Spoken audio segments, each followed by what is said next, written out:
She didn't hesitate when he asked. Not because she trusted him completely, but because she believed him enough. And sometimes, that's all it takes. It wasn't a big decision at first. It didn't feel like one. Just something temporary. Something that would be resolved quickly.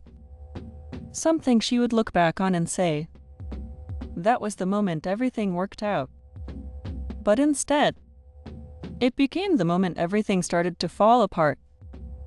This is a story about a decision that didn't feel dangerous, a choice that made sense at the time, and how something that felt like helping someone you care about can slowly turn into something else. Welcome to When Money Goes Wrong. Real stories, calm clarity, hard lessons. Marianne was 58 years old. She lived a simple, structured life. Nothing dramatic. Nothing unpredictable. She worked for years in retail management. Long hours. Steady income. She wasn't wealthy, but she was careful. She managed her money well, paid her bills, saved when she could. Her life made sense. After her divorce, years earlier, Marianne adjusted.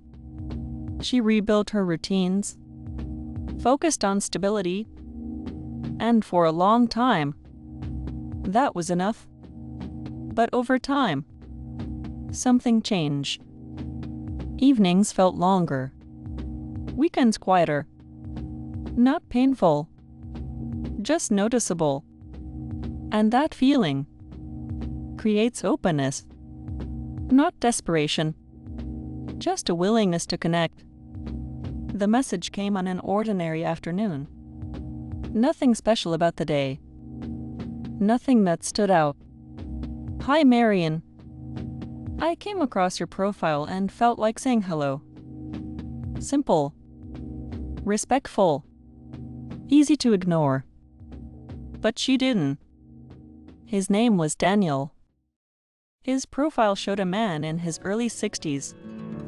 Calm, confident. He described himself as working overseas, involved in engineering projects. It sounded stable, grounded, believable. Their conversation started naturally. No rush, no pressure, just steady communication. He asked thoughtful questions. He listened. He remembered small details. And over time, that attention stood out because it wasn't overwhelming. It was consistent. Within weeks, the communication became part of her day. Morning messages, short check-ins, evening conversations. Nothing excessive, just enough to feel present. And once something becomes part of your routine, it becomes part of your life. The conversations became more personal. He talked about his past, about working far from home, about feeling alone. And Marianne shared too. Her routines, her quiet moments. And slowly, the connection deepened. There was always one explanation. He was far away, working on a long-term project, in a place that made travel difficult. At the time, it made sense. Trust didn't happen suddenly. It built quietly, through repetition, through consistency, through small moments that felt real.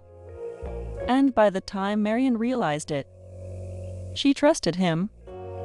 Not completely, but enough. The change came in a message. I didn't want to tell you this. That sentence shifts everything. Because now, there's a problem. Daniel explained he was dealing with a financial complication. Something temporary.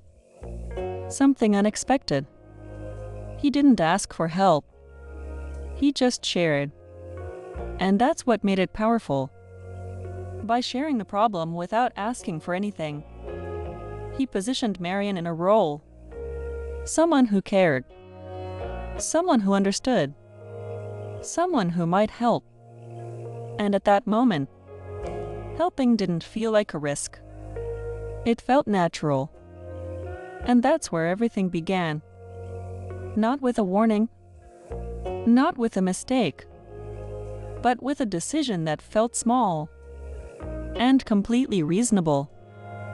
The request didn't feel sudden. It felt like something that had been building. "I didn't want to ask you this." That's how he started. Carefully, almost as if he didn't want to say it at all, which made it feel honest. Daniel explained that he was dealing with a delay involving his project. Something financial. Something temporary. A situation that required immediate action. But not something he could handle on his own. There was urgency, but not panic. And that balance made it believable. At this point, Marianne wasn't evaluating a stranger. She was responding to someone she spoke to every day. Someone consistent. Someone who had become part of her routine. And that changes how decisions feel. Because they stop being logical and start being emotional. She hesitated briefly, then told herself something simple. It's temporary. So she sent the money.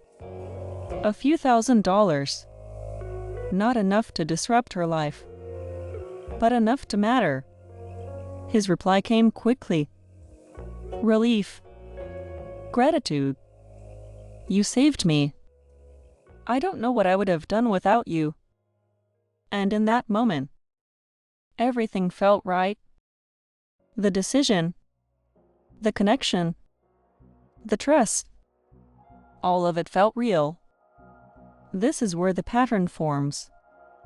A problem, a solution, relief, gratitude, then another problem, each step leading to the next. Without pressure, without force, just progression. A few days later, another message. I thought everything would be resolved. Pause. But something else came up. It didn't feel suspicious. It felt unfortunate. And that distinction matters. The amount was higher this time. Not dramatically, but enough to require another decision. Marianne noticed it. But she also noticed something else. She had already helped once. And helping again. Felt consistent. At this point, the question changes. It's no longer, should I help? It becomes, how do I fix this completely? And that shift is everything. The problems didn't stop. They evolve. Each one slightly more urgent. Each one slightly more complicated. Each one requiring more. And over time, the weight of it started to grow. Then came the message. Different from the others. More serious. More direct. This is the last step. I just need this to get out of here. The amount was too high. More than she had available. More than she felt comfortable sending. And for the first time, she didn't know what to do. Marianne looked at her finances, her savings, her expenses, everything she had built over time. And there was only one way to make it work. Her car. It was paid off. Reliable. Part of her daily life. Selling it wasn't practical. It wasn't easy.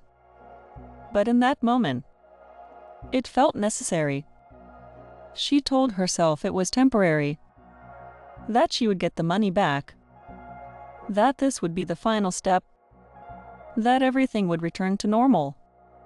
And that belief, made the decision possible. She sold the car quickly, faster than she would have under normal circumstances, without negotiating, without overthinking, because this wasn't about the car. It was about solving the situation. She sent the money, the largest amount yet, and with it, something shifted, not just financially, but emotionally, because now there was no easy way back. And if you've ever made a decision that felt right in the moment, but heavy at the same time, you know how complicated that feeling can be. That's why stories like this matter, because sometimes seeing it from the outside helps you recognize it sooner in your own life. If that's something you value, this is exactly what we explore here. At first, everything seemed normal. There was a response. There was gratitude. But something was different. Less warmth. Less detail. Less presence. And this time, Marianne noticed. The messages slowed, then stopped. Hours passed, then a day, then another. No explanation, no response, no presence. And that's when everything changed. For the first time, the question didn't fade. It stayed, clear, unavoidable. What if none of this was real? At first, Marianne tells herself there must be a reason. There always had been. Every delay, every complication, every unexpected problem, there was always an explanation. So she waits. She checks her phone, again and again, expecting to see his name, expecting things to return to normal. But they don't. A full day passes, then another. No message, no call, no sign that he's even there. And that's when the feeling changes. It's no longer uncertainty. It's something else, something heavier, something clearer. She goes back through their conversations, weeks of messages, reading slowly, more carefully this time. And what once felt natural now feels structured, too consistent, too smooth, too perfect. Details that once built trust now feel rehearsed. There isn't a single moment where everything breaks. No dramatic message, no sudden confession, just a realization, slow, unavoidable. This wasn't what she thought it was. She opens his profile again, looks at the photos, really looks this time. Then she does something she hadn't done before. Something simple. A reverse image search. It takes seconds. And it changes everything. The photos aren't his. They belong to someone else. A real person, with a different name, a different life. And in that moment, everything becomes clear. Now she can see it. The beginning, the consistency, the connection, the problems, the urgency, the requests, each step leading to the next, not randomly, but intentionally. She opens her bank account, not to act, but to understand. Each transfer, each decision, each moment. Now sitting together, the total is more than she expected, more than she ever imagined sending. Savings, her car, all of it, gone. The financial loss is real, but it's not the deepest part. What hurts more is something internal. The trust she gave, the belief she had, the certainty she felt. Now all of it feels uncertain. The question repeats, quietly at first, then louder. How did I let this happen?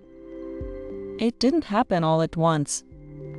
It happened slowly, through small decisions, small moments, small justifications, each one reasonable on its own, each one easy to accept, until together they led here, because it didn't feel like a scam.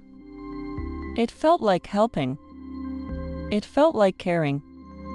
It felt like being there for someone. And those feelings are powerful. The danger wasn't in something obvious. It wasn't in a big mistake. It was in the small moments. The ones that felt slightly off, but not enough to act on. The ones that were easy to ignore. The next time something feels almost right, but not completely clear, pay attention to that moment. Because the biggest losses don't usually start with big decisions. They start with small ones. The ones we convince ourselves don't matter. This is when money goes wrong. Real stories, calm clarity, hard lessons.